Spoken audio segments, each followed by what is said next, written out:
Hi there, my name is Blake Mima, and this is the video of how to take apart the Logitech Extreme 3D Pro controller for the F-16 cockpit simulator.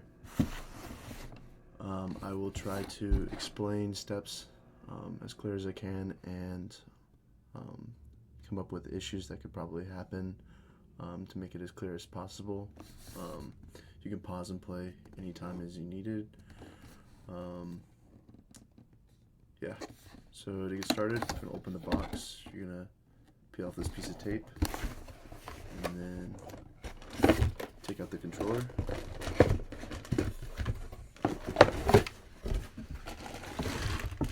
We can set this to the side.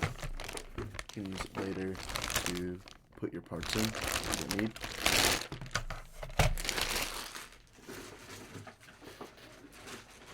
So, first part is going to be taking apart this controller, the top of this. We need to take apart these screws, these first three, and make sure to set them to the side. And there's an additional 2 screws down here. I'll show you in a second. And we're going to set these to the side to use for later. So just use your Phillips head screwdriver. Another tool that you're going to need is a flathead screwdriver.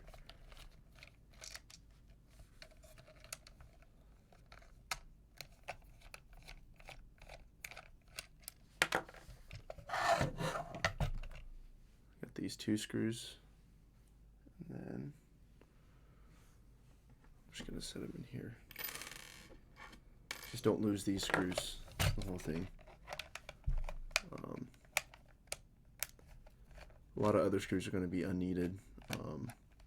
This screw at the top is smaller than every single other screw. All of the other ones are the same throughout the whole build, except some obvious ones. And so we got the first 3. This one up here, this one right here, and this one down here. Then there's another 2 down in here. So let's see if we can get a better angle. There's one right here. You're going to unscrew it, and there's one next to this. So you got to move the rubber down and unscrew it. Set these to the side. There's another one under this rubber.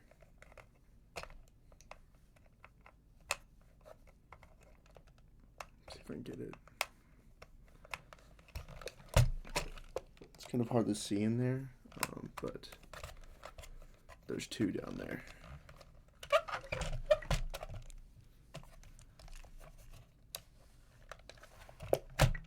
So I've unscrewed the 2 that are down here, and obviously the 3 up top. Next step is you're going to take your Phillips, your flathead, and there's a little tab under here. It's pretty hard to see.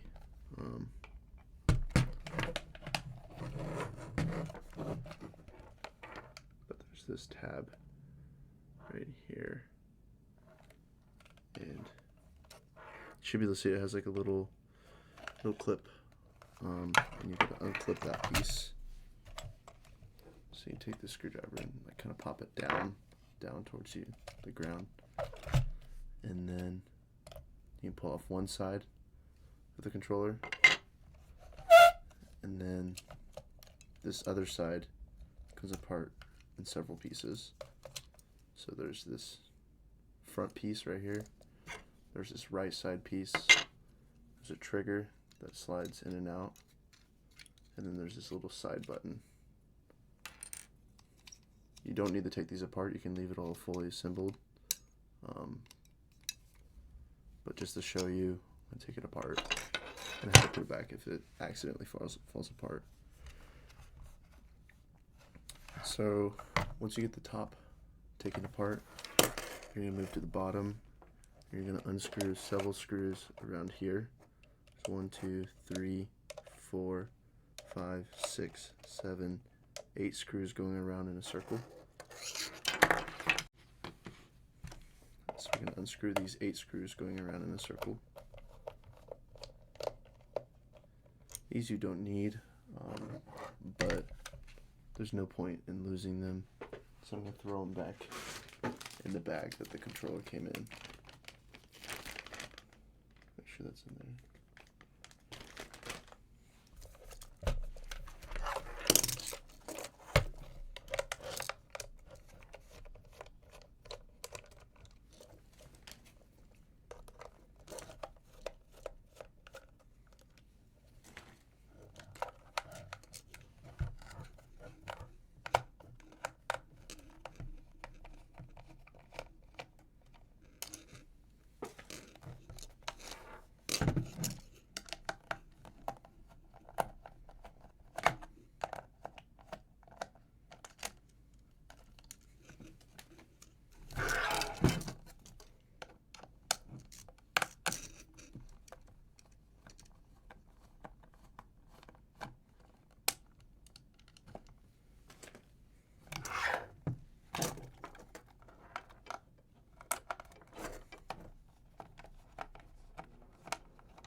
Alrighty, I got my last one coming out.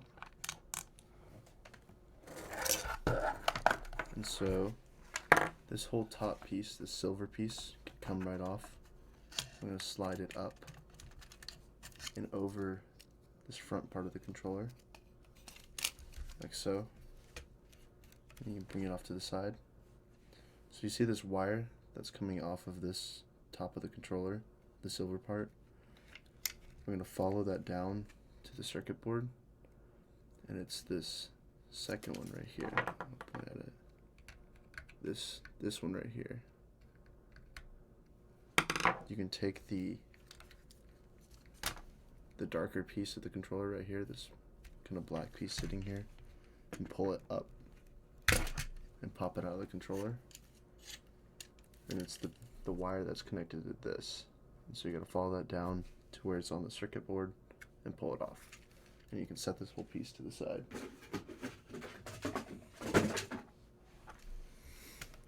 And so next, we're going to go ahead and reassemble the top of the controller, which this part is the hard part. And there's a couple things you need to make sure you have correct while you're doing it. First thing to check is this spring right here. It's very hard to see. It's a spring sticking out right here. As you can see, there's this spring right here, and there's this tab in the middle right here. And you need to make sure the spring, one side of the spring is on the top side of the spring, it's on the right side of that tab, and the bottom of the lower part of the spring is on the left side. It easily can come off. I'm going to go ahead and show you. It popped off. Let's see, the spring is just hanging around. You're going to want to, if it's not already correct, you're going to want to stick it down into this left side of the tab. And essentially, you're going to have to pull the top part of the spring over on top of that tab. And so you see this left side is, this lower side is to the left of this tab in the middle, and then this upper part of the spring is on the right side of that tab. And then you need to make sure the spring is pushed all the way in. So I like to use the flat head and push it in. You can make sure it's fully down in there, kind of set. You don't want it sticking out any at all. And another thing to check is this little piece right here on the potentiometer. I would leave that facing forwards this way, and this little tab can open up. Right now it's a little open on mine, but you want to just squeeze it together and make sure it's kind of as tight as it can be. It's going to have a little gap in the middle, but be careful of this little tab. It can break off very easily. And same with the tab right there and right here. Now that you have the potentiometer facing forward, This is how the controller would be, and this potentiometer is facing opposite of the circuit board, and it's kind of just at a right angle, and then you have the spring set. Now that you have the controller kind of taken apart, you're going to want to put it the left side back together. So you take the side button and you're going to place it inside of where it was. Essentially, there's a little pin right there. Let me take it off. There's a little pin. You can see the screw hole, and then there's a little pin sticking out on top of it. You're going to want to line that hole up to it. It should fit in there nice and snugly. And that's to make sure the button can be pressed. Then you're going to take your trigger and slide it in this top piece. And then you should be able to slide it down to where it can be fit nicely against this other hole right here. Against that other hole. So then, now you can take the top of your controller, put it back in. There's this little springy piece right here. You're going to stick that right on top of the trigger. Well, right, close enough to it. It's going to go inside of the controller. Let me see if we can get a better angle.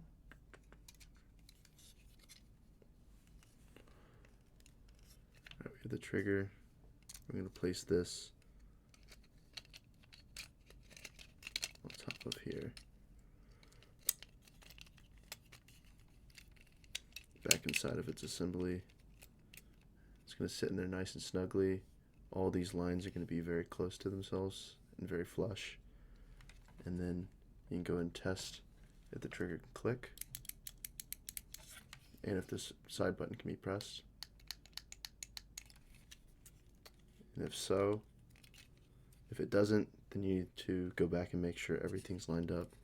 If the trigger's not being pressed, either the trigger's not set in there correctly, and kind of just make sure everything's lined up. The button's not being pressed, make sure you hit that little pin that I was talking about earlier. So to move on, I would hold this all in one hand and then take your other hand and grab the right side of the controller. You're going to take the right side of the controller and you need to line it up this correctly. This piece right here, there's a little gap right in here, and then there's this little space right here that needs to go in between the spring. So what you're going to do is you're going to stick it in the rubber and kind of just push it in, and it should set in there pretty nicely. And then it's going to go inside of the rubber and kind of sit in nice and snugly inside of the spring. It shouldn't like wiggle much at all. It should feel like pretty comfortable. And then you're going to take your other piece, slide it in. One thing is to make sure the backing is below, the backing on this left piece is below the back on this, where that clip that I was talking about earlier. And you're going to move your potentiometer, make sure it's straightened up, and go and try to just click the whole thing together.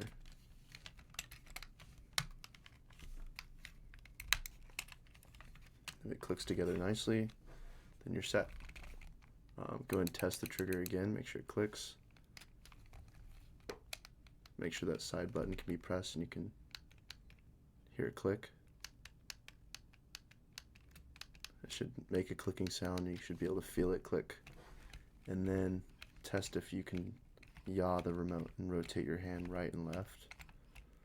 If that's not right, your spring is not set correctly, or this right piece is not set within the spring. So go back and double check if the spring is correctly in there, and then line this right side up correctly in there. It easily could just not be, you might have full resistance and not be able to move it at all, or it has no resistance at all, but there should be a little resistance where you can feel it moving against the spring. But after you got that, we're going to take these screws that we set aside earlier and take all the normal size screws and screw them back in.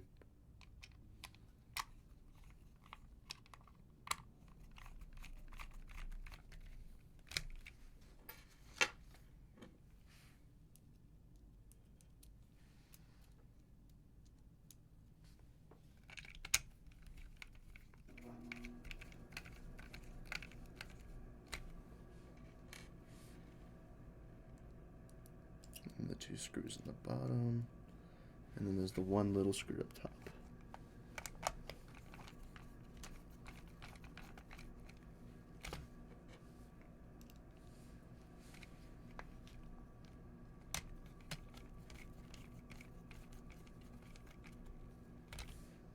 With the one smaller screw that we're going to put in the top.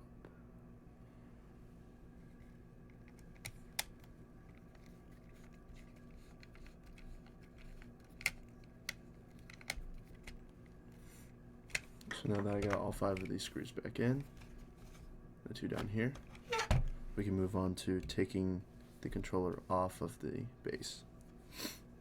So for the first step, see how this USB wire is going in through here. It goes around and it goes into the board right to this front piece.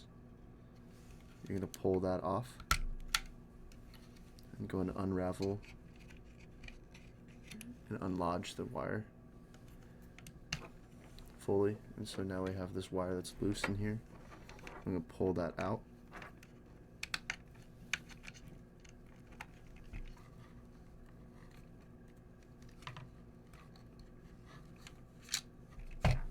And that's it. And we're going to stick it back in. The green wire is facing me. It should click in nice and easily.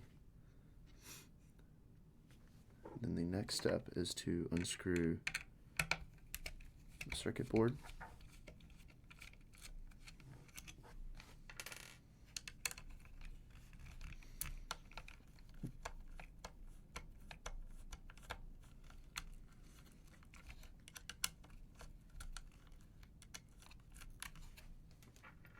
And then we're going to unscrew these 4 golden screws around the controller. Remember, be careful of the tabs and the potentiometers that are down here. The tabs on these potentiometers, because they can break off very easily. So just watch your fingers.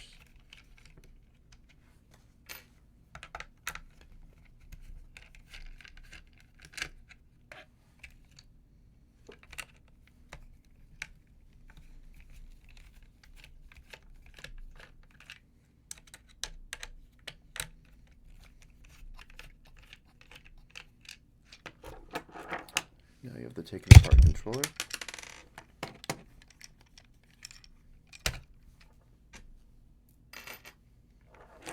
So this is your controller base, and then you're going to use this spring and the top of the spring to put back on the mount on the F-16, and then you're going to put this controller down after you add the spacers into here, and then screw it down, and then you're going to add Velcro on the bottom of the circuit board, stick it down, and then you can probably leave this wire, this USB already tied, or you can unravel it and zip tie it, and then attach it to the USB, stick it, and put the lid back on.